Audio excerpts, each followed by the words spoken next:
皆さん、こんにちは。三浦陸大全、パート5です。待っているだけでは始まらなかった正式結成までの迷いと決断。前回は2019年初夏、引退寸前だった木原龍一選手にブルーノ・マルコットコーチから龍一、もう一度靴を履いてくれという一言が飛び、三浦陸選手との相性に雷が落ちた瞬間までをたどりました。ですが、陸龍はその場で一瞬にして決まったわけではありません。ここから先にあったのが、迷いと遠慮と、そして決断でした。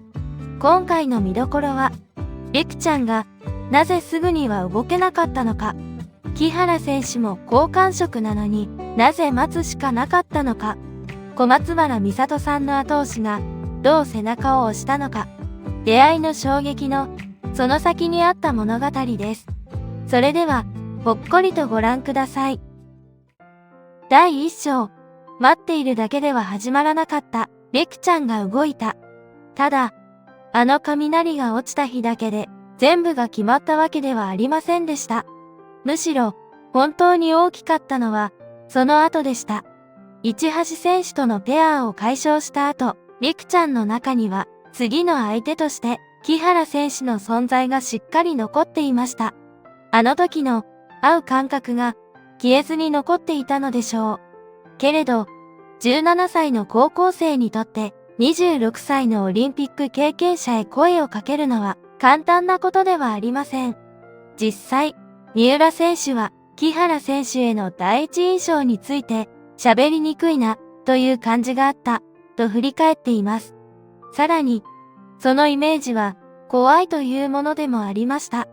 つまり、陸ちゃんにとって木原選手は、憧れの相手というより、少し距離があり、簡単には近づけない存在でもあったのです。それでも、頭の中から消えなかった。ここが、すごく大事です。あの雷は、三浦選手の中にも、はっきり残っていたということです。第2章。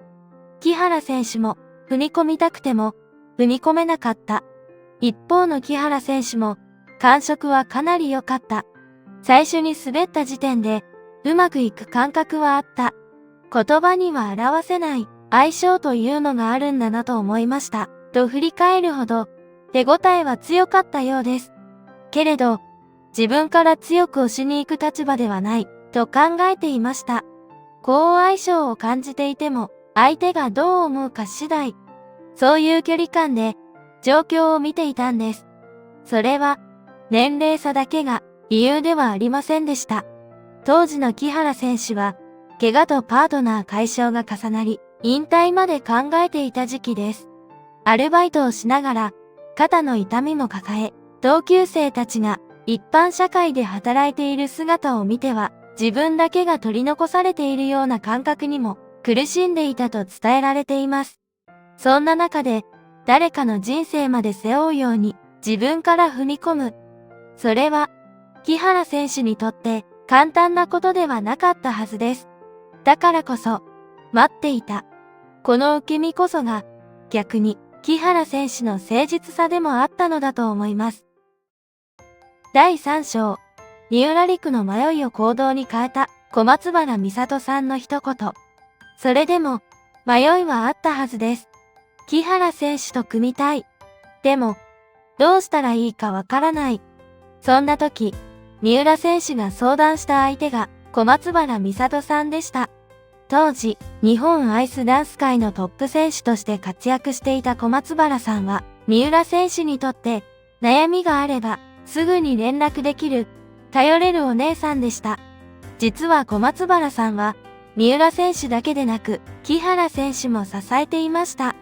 当時、怪我やペア解消で引退を考えて、少し荒れていた木原選手に対し、君には才能がある。団体戦で一緒に出られる時が来るから、やめないでと、お菓子を買ってあげたりしながら、必死に引き止めていたのです。そして、小松原さんは、陸ちゃんに、木原選手について、龍一くんは、とても優しくていい人だから、絶対連絡した方がいいよと、背中を押してくれたと言います。この一言は大きかったでしょう。ただ、組んでみたらあっただけでは正式なペアは生まれません。最後に必要だったのは、りくちゃんが自分の不安を超えて一歩踏み出すことでした。その時に信頼できる人の後押しがあった。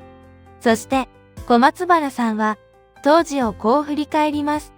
カップル競技は最初の信頼関係がすべて、周囲から否定的な印象を伝えられると疑いから入ってしまうので、とにかく私はお互いにポジティブなことだけを伝えていました。だからこそ、りくちゃんの迷いは行動に変わったんですね。そして、もう一つ、今振り返ると印象的な話があります。ペアを組み始めた頃、木原選手は三浦選手に、僕のことを好きにならなくていいよ、と伝えていた、という話です。恋人のような表情や距離感を求められることもある、ペア競技だからこそ、17歳のりくちゃんが必要以上に思い詰めないように、木原選手なりに気遣っていた。このエピソードからも、木原選手がただ強いだけではなく、とても慎重で相手を気遣う人だったことが見えてきます。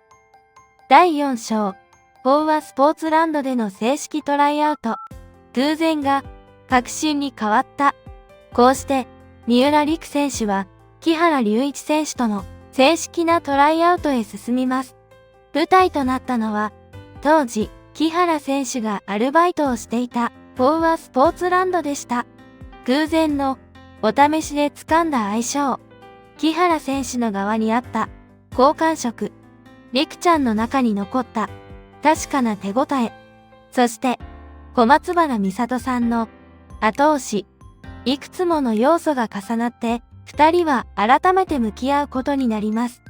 そして、ここで木原選手は自分の中に残っていた感触が思い違いではなかったと確信していきます。あの感触は本当にびっくりして、これならひょっとしたらって思った。この言葉にはかなり重みがあります。なぜなら、その時の木原選手は単に新しい相手を探していたわけではないからです。もうやめるかもしれない。競技人生を終えるかもしれない。そのギリギリの選手がもう一度やってみたいと思える相手だった。それが三浦璃来選手だったんです。第5章、引退撤回。そして、りくりゅうが動き出した。三浦選手からのオファーを受けた木原選手は、引退を撤回します。ここでようやく、りくりゅうは本当に動き出しました。今でこそ、りくりゅうは最強のペアとして語られます。ですが、その始まりには、偶然だけではなく、迷いも、遠慮も、勇気もありました。そして何より、りくちゃん自身が最後は自分でこの縁をつかみに行った。そこがこの物語の一番尊いところだと思います。りくりゅうはどちらか一方が押し切って生まれたペアではない。会うという感覚をお互いがちゃんと受け止めて少しずつ近づいていったからこそ生まれたペアだった。そう見えてきます。さらに2019年8月には2人のペア結成が発表されます。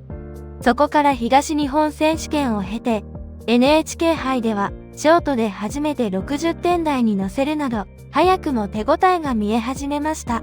木原選手もペアに向いていないかなと思っていましたけど、やればできるんだと自信が増えましたと語っています。あの時のひょっとしたらはすぐに現実へと変わり始めていきます。